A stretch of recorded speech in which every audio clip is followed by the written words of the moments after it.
E aí, galera, ligada aqui no canal Futeba, aqui quem fala com vocês é o Léo e sejam bem-vindos a mais um vídeo aqui no canal. Eu e o Michel estamos aqui então mais uma vez para comentar sobre o mercado da bola. Tudo o que aconteceu de mais importante durante essa janela de transferências, nós vamos falar e principalmente tudo o que aconteceu nessas últimas semanas. Bom, a gente sabe que semana passada não teve vídeo por questões de que a gente já explicou, até mesmo através do Instagram, mudanças e tudo mais. Então, os horários não estavam batendo, mas agora as coisas estão se reorganizando e estamos voltando à nossa rotina normal, enchendo vocês de informação com as principais transferências. Também temos os destaques da semana. Caso você não saiba, só entrar aqui no canal e você vai achar todos os vídeos. Mas sem mais delongas, boa noite, Michel. Seja bem-vindo aí a mais um vídeo. Vamos falar sobre as principais transferências aí que aconteceram nas últimas semanas no futebol europeu. É isso, Leonardo. Um abraço para você e para todo mundo ligado aqui no canal Futeba. Transferências quentes, né? A principal delas, a de Romelu Lukaku, centroavante, que retorna à Inglaterra e num time onde ele não foi tão feliz assim na primeira passagem, né, Léo?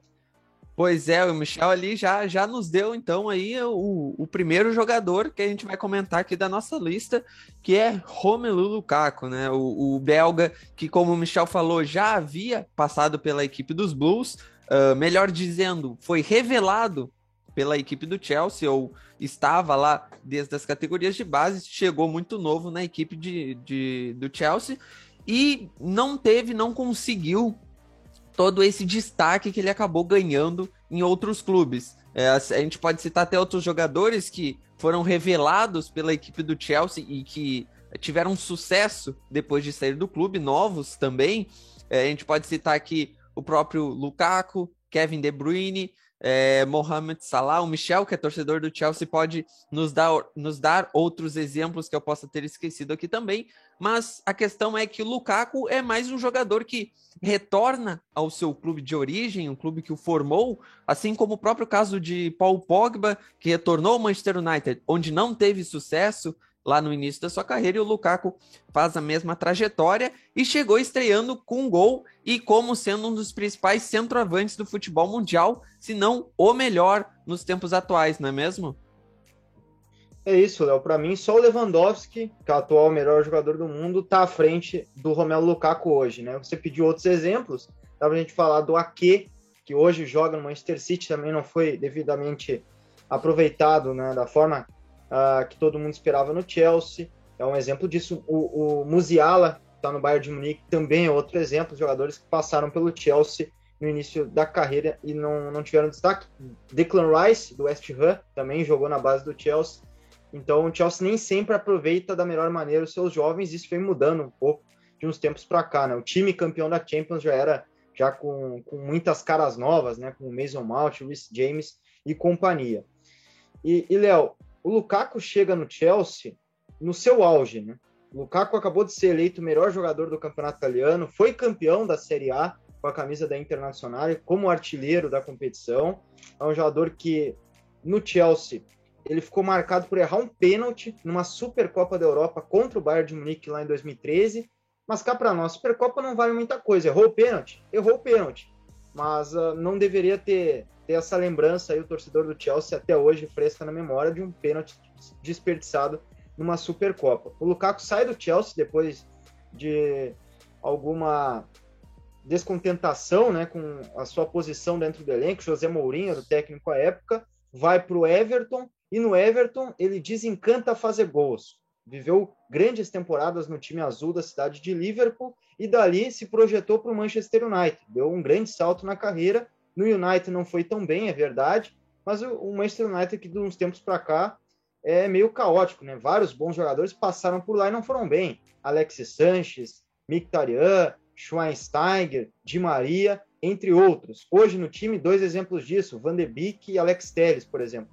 Então, não foi bem no United. Isso é ponto, mas nada que seja determinante para a carreira do Lukaku, né? Porque ele foi para a Inter e provou. Opa, aqui temos um bom jogador sim. Lukaku foi o cara da Internazionale nas últimas 2 temporadas, embora na temporada retrasada a Inter tenha ficado um ponto atrás da Juventus, foi a vice-campeã da Itália, na temporada seguinte foi campeão, novamente com o Lukaku protagonista, tá? E o esquema da Inter é um 3-5-2. É o mesmo esquema do Chelsea. Né? O Lukaku jogava com um companheiro de ataque, que era o Lautaro Martinez, o argentino, e no Chelsea chega para jogar no mesmo esquema e também com um companheiro de ataque, podendo ser o Havertz, o próprio Timo Werner e até o Pulisic, né? Essas são as opções ali. E o Lukaku chega num time que hoje é o time mais sólido do futebol europeu, né? Nenhum time está jogando futebol mais agradável do que o Chelsea nesse momento, embora a gente saiba que o PSG ainda não encaixou, o Manchester City enfrentou alguns problemas nesse início de temporada, né? Ainda não está jogando do jeito que o Guardiola quer. Então, nesse momento, o Lukaku chega no principal time da Europa, né? Falando de bola, né? Taticamente, e que tem um problema. O Chelsea não é perfeito. O Chelsea não finaliza bem.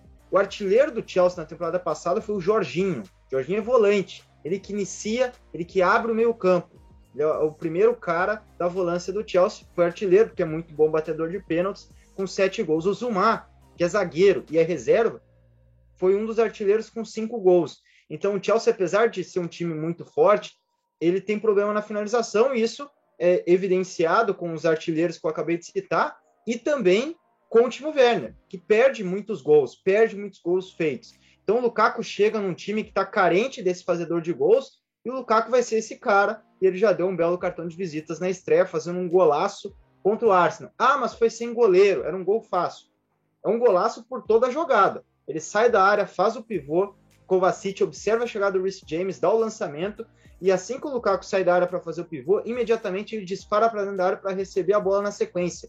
Ele já está pensando lá na frente, ele sabe que a jogada tem tudo para dar certo. Então ele sai da área, organiza a jogada, volta para dentro, recebe essa bola e marca o gol. Quase que ele fez a mesma coisa no segundo tempo da vitória com o Arsenal, Léo. Porque tem uma jogada de novo que ele sai da área, faz o pivô, volta para a área, e aí vem o cruzamento e ele cabeceia no travessão, né? Com uma boa defesa do Leno também. Então o Lukaku é isso, ele é um gerador de espaços, ele é um cara que tem uma movimentação muito interessante, é difícil marcar ele.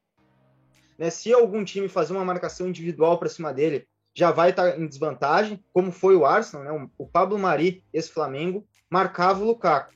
Era marcação individual. O Pablo Mari ficou no bolso do Lukaku. Marcação individual contra o centroavante belga não é o ideal, porque se o Lukaku girar para cima desse jogador, já era. Né? Ele vai ter campo a ser explorado. E foi o que aconteceu contra o Arsenal. Tem que ser marcação por zona contra o Lukaku, para você ter pelo menos uma maior chance de travar o centroavante, né? De ter mais jogadores ali de defesa tentando bloquear as ações ofensivas do Lukaku. Então, contra o Lukaku, a tendência é que os times montem alguma estratégia de uma marcação coletiva, uma marcação por zona, para tentar parar o jogador que, além de ser um fazedor de gols, né, Léo? Como eu destaquei, tem um pivô muito interessante, tem bastante velocidade, é um cara que consegue explorar muito bem as suas arrancadas, né? E é um jogador que tem muita capacidade de jogar saindo da área, se movimentando, tabelando com os companheiros, e também, como destaquei, é um dos principais centroavantes hoje do mundo. Então, ele é completo, ele definitivamente é um monstro de jogador e tem tudo para dar certo no Chelsea, e a gente já viu o que ele é capaz de fazer já no primeiro jogo e sem ritmo, né? Porque ele não jogava desde a Eurocopa. Então voltou, não fez uma pré-temporada ideal, porque estava nesse imbróglio aí, né? Sai da Inter, vai para o Chelsea, coisa e tal. Então ele não fez uma pré-temporada ideal, mas mesmo assim, no primeiro jogo, já deu ali uma bela demonstração que ele veio, e dessa vez, para fazer todos os gols que faltou para ele, né? Que faltaram para ele no início, lá na primeira passagem no Chelsea, ele vai fazer agora certamente, e o Chelsea, que já é forte, tende a ficar ainda mais poderoso com a presença do centroavante belga, né? Isso mesmo, e só comentando, né, ressaltando aí algumas coisas, o Chelsea foi uma equipe que sofreu por muito tempo com a falta de um centroavante de qualidade, né, e buscou isso ao longo das temporadas, e talvez seja uma das funções que mais o Chelsea necessitava nos últimos anos. Já passou muitos centroavantes, acho que o último centroavante de grande potencial, de grande qualidade, que vestiu a camiseta do Chelsea, talvez o Michel pode me corrigir se tenha outro, mas na minha visão, desde Didier Drogba, que é um dos maiores ídolos, se não o maior da equipe dos Blues, o Chelsea sofre com essa falta de um centroavante que realmente busque esse protagonismo. Tentou com o Fernando Torres lá atrás, também teve outros centroavantes que tentaram sem conseguir, né, ter essa vitória dentro do Chelsea, conseguir se firmar como titular por muitos anos e elevar, manter um nível muito alto, como foi Didier Drogba. Como eu citei aqui já, Fernando Torres, Diego Costa, Higuaín, Oliver Giroud, agora mais recentemente Timo Werner, que, claro, não joga bem como um 9 dentro de área, mas foi contratado para tentar ser esse atacante fazedor de gols, o que não aconteceu, né? O Werner, ele passou a ser conhecido como o cara que erra os gols fáceis, faz os mais difíceis, mas na hora de fazer o mais simples, de só empurrar a bola para o fundo do gol, às vezes ele acaba pecando, talvez por um excesso de confiança, não sei, mas é um jogador que, como eu falei, consegue jogar como segundo atacante e pode sim fazer essa dupla com o Lukaku, que, como tu bem lembrou, jogava assim na Inter de Milão com Lautaro Martinez, o argentino, que também joga tanto como centroavante como um segundo atacante na Inter de Milão. E o Lukaku, como tu salientou, é um jogador que consegue dar isso para a equipe do Chelsea. Ele consegue jogar com um companheiro junto com ele. É um jogador que sai também dentro da área para buscar jogo. Ou seja, quando o jogo tá difícil, quando é aquele jogo que a equipe adversária tá bem mais retrancada, o Lukaku consegue vir para buscar o jogo, consegue puxar a marcação. É um jogador que joga também com a bola fora da área, tem uma certa habilidade. Força física nem se fala, né? O Lukaku é um dos melhores jogadores nesse quesito para mim hoje, um dos melhores centroavantes.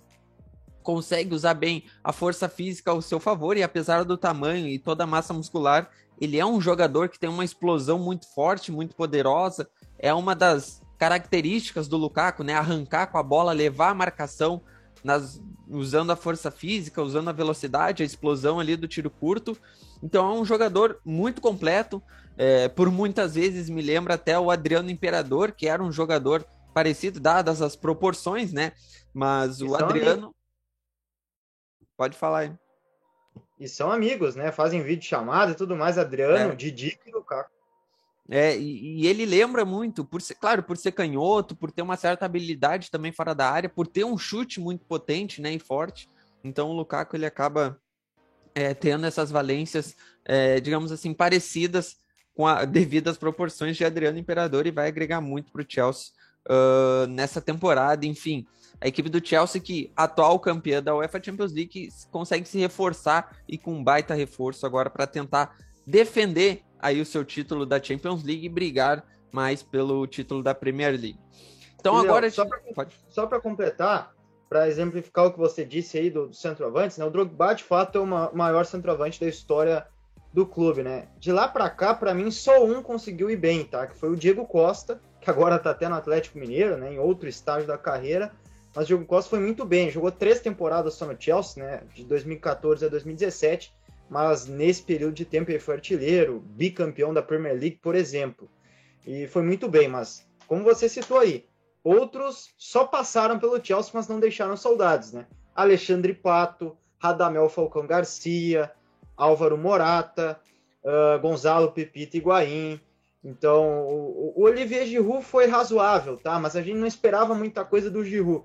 Mas, de fato, muito centroavante de nome, né? O Pato não chega a ser um centroavante, né? Mas poderia fazer a função.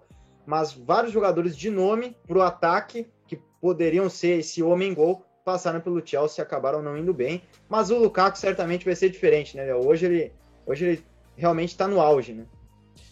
E como eu falei, vai agregar aí muito ainda para essa equipe do Chelsea, que sofreu uma reconstrução, veio muito bem, foi campeão da Champions League e agora vai defender seu título com esse baita reforço que é o Lukaku.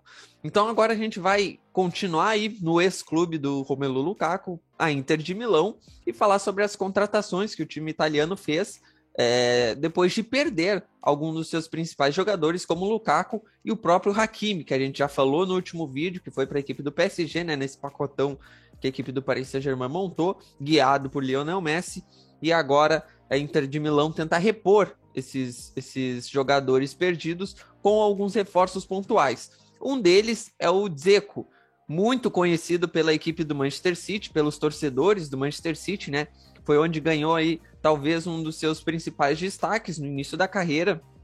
Para quem não lembra, ou para quem não sabe, o bósnio Dzeko foi revelado pela equipe do Wolfsburg, a equipe alemã, jogou muito bem lá, com 18 anos já jogava na equipe profissional do Wolfsburg, já ganhava destaque, depois foi transferido para a equipe do Manchester City, teve os principais momentos na equipe do Citizens, não durou tanto, é verdade, um jogador que teve ali seus altos e baixos dentro de um Manchester City que estava começando a sua trajetória de vitórias dentro da Premier League e no cenário europeu de uma maneira geral, com dinheiro chegando para a equipe conseguir se reforçar, com um certo destaque, altos e baixos. O Dzeko acabou indo para a equipe da Roma, e na Roma é onde ele teve o seu maior destaque na carreira, na minha visão. Foi onde ele conseguiu se firmar como um bom centroavante, e agora chega aos 35 anos de idade como o substituto aí de Romelu Lukaku para jogar ao lado de Lautaro Martinez, é claro,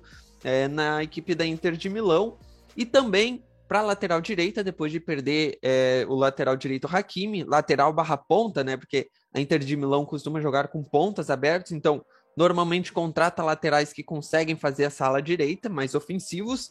Era o caso do Hakimi, e supre essa perda do Hakimi com o holandês Dumfries, que é um garoto, revelação do PSV, já tem ali seus 21, 22 anos, mas é um garoto ainda que foi revelado pelo PSV, já vinha servindo em alguns jogos da seleção holandesa e que vem aí para substituir o Hakimi, um lateral muito ofensivo, um lateral forte, de muita força física.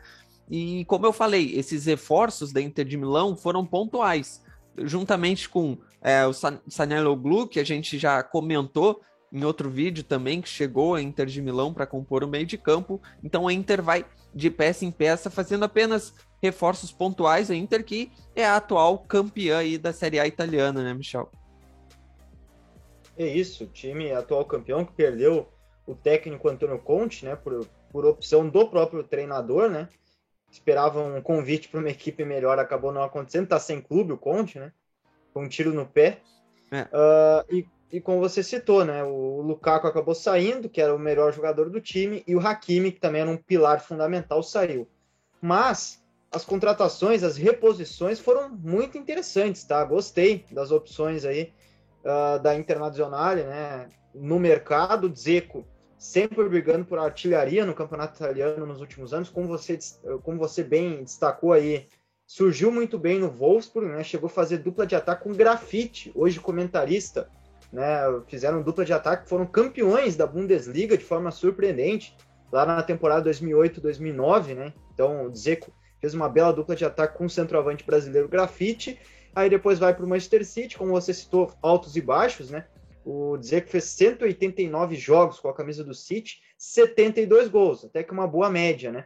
No Wolfsburg teve 142 jogos, 85 gols, e agora na Roma, onde ele ficou mais tempo, né? O time que ele mais vestiu a camisa, mais teve jogos, 260 jogos, 119 gols para o Dzeko, ele que foi o artilheiro do campeonato italiano lá na temporada 2016-2017.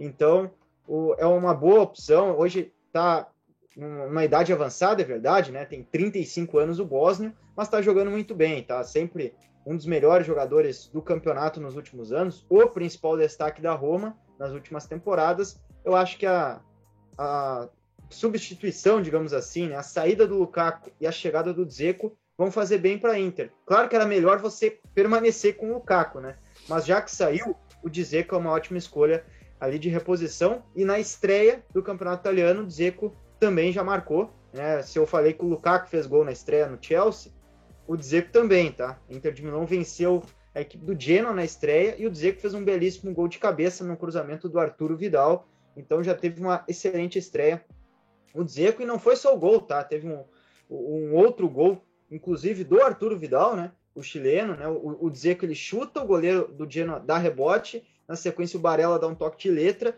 e vem o gol do Arturo Vidal. Então o Dzeko participou de, no mínimo, 2 gols da Internazionale na vitória de goleada para cima do Genoa. Então já teve um bom jogo inicial aí e conhece muito bem a Liga Italiana, então tem tudo para fazer uma grande temporada. E hoje, se ele já fazia estrago na Roma, imagina na Inter, que hoje é o principal clube da Itália. Para mim, a Inter, mesmo sem Lukaku, Hakimi e o técnico Antônio Conte, hoje com o Inzaghi no comando, né, o Simone Inzaghi, que veio da Lazio, para mim a Inter, ainda assim, hoje é mais time que a Juventus, tá? Mas é uma briga boa e o Dzeko tem tudo para fazer uma grande temporada. Talvez o último grande contrato do Dzeko na carreira.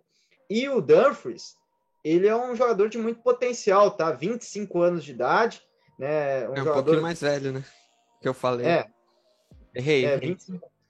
25 anos de idade o Dumfries, ele que vem de boas temporadas no PSV da Holanda, mas como principal destaque, ele teve a grande Eurocopa que ele fez. A Holanda não foi bem na Euro, né? Acabou caindo de forma precoce para a República Tcheca, é verdade, mas o Dumfries foi um dos melhores laterais /alas da última Eurocopa. Chamou atenção, um jogador que chega com muita força no ataque e que sempre ajuda ali no último terço do campo, seja com assistências, seja com finalização. Então o Dumfries, ele sempre é um jogador a mais para participar das ações ofensivas dos times que joga. Então ele é muito parecido com o Hakimi nesse sentido. Tudo bem que o Hakimi hoje, para mim, é o melhor lateral direito do mundo, né? Não tem ninguém melhor que o Hakimi hoje, no momento.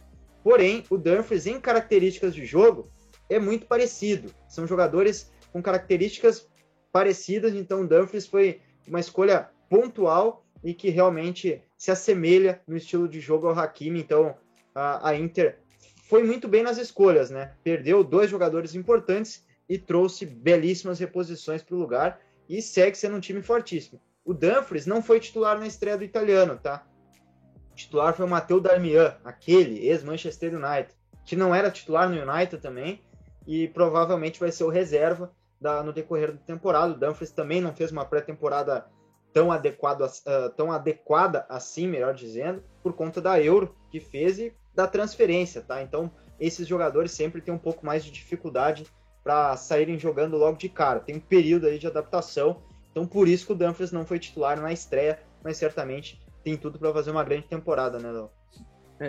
E como eu falei, né, foram reforços pontuais aí para a Inter de Milão, que vai defender aí o seu título italiano. Claro que um dos principais jogadores da Inter foi o Lukaku, que acabou saindo, só que com a chegada desses jogadores que, como tu bem falou, Dzeko, apesar dos 35 anos hoje, ele é um jogador que sabe fazer gols, é um jogador que sabe jogar dentro da área, então foi uma boa contratação, sim. Dumfries também foi uma baita contratação para o lugar, uma das promessas aí, e que vem dando certo, já pode dizer, né, com 25 anos, então, que já é uma realidade. Foi muito bem na Euro, ganhou grande destaque, foi da equipe do PSV. Isso era óbvio, era nítido que uma hora ou outra ele ia sair, e foi para Inter de Milão alçar voos maiores aí. E, Léo, o empresário do Dumfries é o Mino Raiola, tá? Um empresário famoso, empresário do empresário de todo mundo. É isso, empresário de um monte de jogador bom, colocou o Dumfries na Inter, então tá bem de empresário hoje, dá pra gente falar o Dumfries, né? E acabou colocando ele na Inter. Não, o Mino Raiola esse é fera. Ele é empresário de meio mundo e só os principais jogadores, né? Mas, enfim, a Inter foi muito... a gente pode dizer muito criativa nesse mercado de transferências, né? Não é um time que, ao contrário do Milan, conseguiu se reerguer e vem se reerguendo com o passar dos anos. A gente vê que a Inter vem montando equipes mais competitivas e hoje conseguiu nivelar com a Juventus, né? Porque a Juventus vinha tendo uma supremacia muito grande no campeonato italiano e agora com essa ascensão da Inter de Milão, um Napoli que também chega bem competitivo por várias vezes no campeonato italiano, começa a nivelar um pouco mais o nível da Série A do campeonato italiano. O Milan já é um time que está ficando um pouco para trás, claro, a gente sabe que tem as dívidas, tem os problemas financeiros, mas que tenta se reerguer com algumas vendas e com algumas contratações também, só que vem ficando, com o passar dos anos, um pouco mais para trás ali. Então, essas foram as contratações da Inter, e agora a gente vai para outro time italiano, que é o ex-time aí do Dzeko. Vamos fazendo essas pontes aí, né? Vamos falar então da equipe da Roma, que fez contratações pontuais também para alguns setores do campo em que necessitava. Um deles foi a contratação do lateral esquerdo Viña. Para quem é torcedor palmeirense vai saber de quem a gente está falando, para quem curte futebol brasileiro também, quem acompanha. O Vini é um lateral que se destacou muito aqui na equipe do Palmeiras, principalmente durante a trajetória e a conquista da Libertadores da América pela equipe do Palestra, e que se transferiu agora, já vinha tendo sondagens em alguns clubes europeus, nada concreto, nada que chegasse até a equipe do Palmeiras, mas agora o Vini se transfere para a equipe da Roma para suprir essa lateral esquerda que a equipe da Roma tanto sofre e sofreu nos últimos anos. E com a saída do Dzeko, a equipe italiana contrata Abraham, que era jogador criado na equipe do Chelsea. Lá atrás, quando o Chelsea emprestou o jogador, teve muito destaque dentro da equipe do Aston Villa. Quando voltou, retornou ao Chelsea, conseguiu um certo destaque também, nada que se firmasse como um grande titular da equipe, mas na minha visão sempre foi um bom jogador e chega aí para substituir o Edin Dzeko na equipe italiana, na equipe da Roma, e que é uma equipe também que há alguns anos já não tem o destaque europeu que tinha no passado, mas vem montando bons times e times minimamente competitivos para pelo menos brigar por UEFA Champions League dentro do campeonato italiano. Exato, Léo. O Vinha foi uma excelente contratação, né? 80 milhões de reais foi feito, né, o negócio, né? Além de bônus variáveis, né? Então, uma boa contratação. O Vinha tem muito potencial, tem 23 anos, né? Ou seja, idade olímpica aí. É o titular da seleção do Uruguai e fez uma boa temporada passada no Palmeiras, né? Titular, campeão da Libertadores e também da Copa do Brasil. Só que ele não chega para ser titular absoluto. Ele foi titular na estreia da Roma, né? A vitória diante da Fiorentina, fez um bom jogo, mas o titular é o Spinazzola, né? É o jogador campeão da Eurocopa com a seleção italiana, ex-Atalanta, ex-Juventus, só que ele se contundiu durante a Eurocopa, sim, tanto que o Emerson Palmieri acaba virando titular na reta final da Euro. Então o Spinazzola está machucado, né? Uma lesão que ele teve ali no calcanhar, né? E por isso fica um tempinho fora, e durante esse período o Vinha será o titular, mas possivelmente quando o Spinazzola voltar, o Vinha vai para o banco de reservas, né? Então foi uma boa contratação para compor o elenco, né? No caso, eu falei, né, sobre essa questão da Roma não ter um lateral esquerdo. Agora tu corrigiu bem, com o Spinazzola esse problema já foi resolvido, né? Mas eu não sei nem se ele vai ficar, talvez pela lesão, ele não sai agora da equipe da Roma, mas é um jogador que já foi sondado por alguns clubes da Europa e dificilmente vai permanecer na equipe da Roma, se manter o mesmo nível da Eurocopa, por exemplo.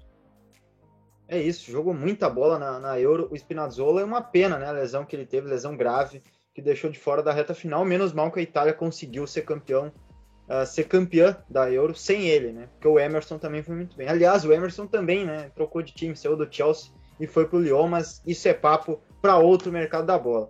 E então o Vinha foi uma boa contratação, né? Um jogador que vai conseguir cumprir a função de lateral esquerdo na ausência do titular Spinazzola, e o Abraham foi para o lugar do Dzeko, né? O Dzeko vai para a Inter e ele tinha que contratar alguém para o lugar, veio o Abraham, né? Contrato até 2026. Aliás, o Abraham também tem a mesma idade do Vinha, então a Roma contratou 2 jogadores de 23 anos e os 2 com contrato até 2026.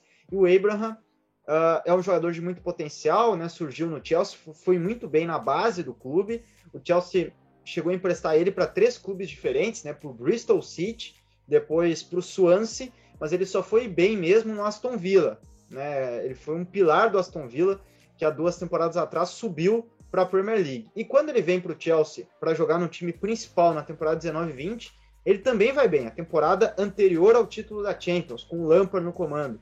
O Abraham foi muito bem naquela temporada, foi artilheiro e tudo mais. Aí na temporada passada, o Abraham não conseguiu se manter como titular, e é muito difícil algum centroavante se manter como titular com o Tuchel, tá? Porque o Lukaku vai se manter, obviamente, porque ele é um dos melhores do planeta na posição dele.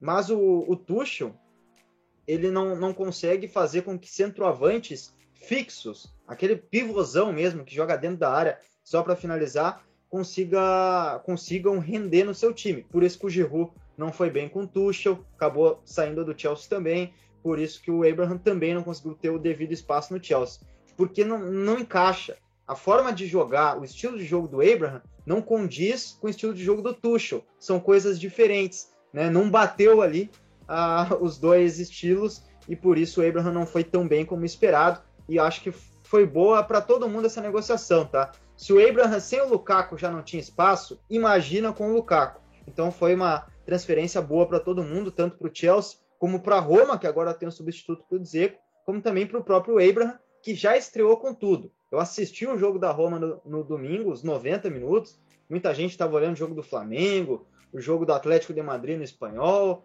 né, a confusão lá no jogo do Olympique de Marseille, que a torcida do Nice invade o campo para agredir o Payet. Eu estava olhando o jogo da Roma, a estreia de José Mourinho no comando do time romanista, e foi uma grande vitória da Roma diante da Fiorentina, e o Abraham foi o melhor em campo. Mas você vai me perguntar, Léo, tá, mas ele fez gol? Não, ele não fez gol, mas ele deu 2 assistências e foi disparado o principal destaque da Roma, embora o Veretout tenha feito 2 gols também, lei do ex-jogador da Fiorentina. O Abraham, ele cavou a expulsão do goleiro da Fiorentina. A Fiorentina teve um expulso ainda no primeiro tempo, num lance em que o Abraham dribla o goleiro, fora da área, o goleiro é expulso. O Abraham dá 2 assistências no jogo, uma para o gol do Mkhitaryan, outra para gol do Veretout. O Abraham cabeceia a bola no travessão, uma movimentação muito interessante. Até o Abraham me surpreendeu nesse jogo, que eu não estou acostumado, e olha que eu vi grande parte da carreira do Abraham, né, vários jogos dele, eu não estou acostumado a ver o Abraham sair da área, ajudar o time nas triangulações. Ele fez isso na estreia da Roma. Ele foi um jogador extremamente móvel, do jeito que o Tuchel gosta. O Lukaku é isso, né? Jogador que se movimenta bastante. O Abraham no Chelsea não conseguia ser esse perfil de jogador, mas na Roma ele foi na estreia. Não sei o que o Mourinho falou com ele, como que foi os treinamentos, mas o Abraham de fato funcionou muito bem e fez um grande jogo na estreia diante da Fiorentina. Então, 2 excelentes reforços, tanto o Vinha como o Abraham. O Abraham, sim, esse vai ser titular absoluto. Vinha, por enquanto, é titular. Quando voltar o Spinazzola, a teoria, a tendência, né, é que o Vinha perca espaço e seja um reserva imediato.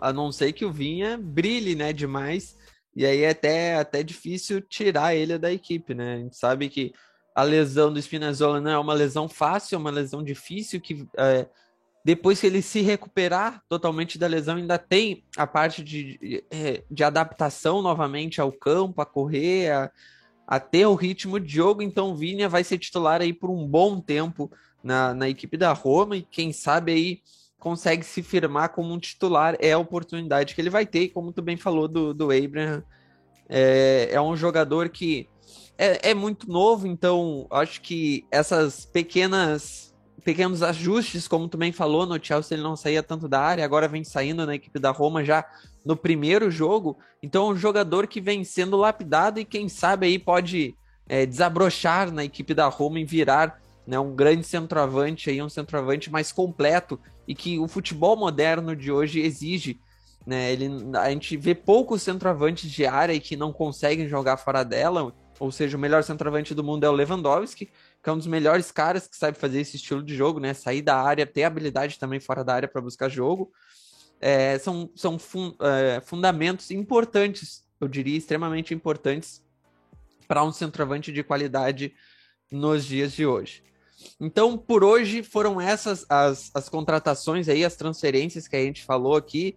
Deu para falar bastante sobre o Chelsea, deu para falar sobre a equipe da Roma, sobre a equipe da Inter também, que trouxe os reforços para compor as perdas. A equipe da Roma fez a mesma coisa e a equipe do Chelsea se reforçou ainda mais para essa próxima temporada. Vocês já sabem o que eu vou pedir. Não esquece de se inscrever aí no canal, ativar o sininho, dar o like, comentar o que você achou do vídeo, quem vocês querem ver no próximo. A janela de transferências do futebol europeu e do futebol brasileiro está acabando. E sim, antes de mais nada, a gente vai fazer um vídeo só para as principais transferências aí do futebol brasileiro, que vai sair semana que vem, provavelmente ali entre segunda-feira e terça-feira. Eu e o Michel, a gente já vai gravar e já vai postar aqui no canal as principais transferências do futebol brasileiro, porque o futebol brasileiro tem aqui também. Não esqueça de nos seguir nas redes sociais, tanto eu quanto o Michel vai estar aqui na tela, e também seguir a nossa página lá do Instagram, @canalfuteba. Lá vocês vão ter informações das transferências em primeira mão, vão ter notícias também, vai ter muita coisa legal, cortes dos vídeos, vocês vão poder acompanhar por lá, Reels, lives a gente vai começar a fazer, enfim, muita coisa acontecendo, entrevistas também vai voltar, Então é isso, fica com a gente e até o próximo vídeo.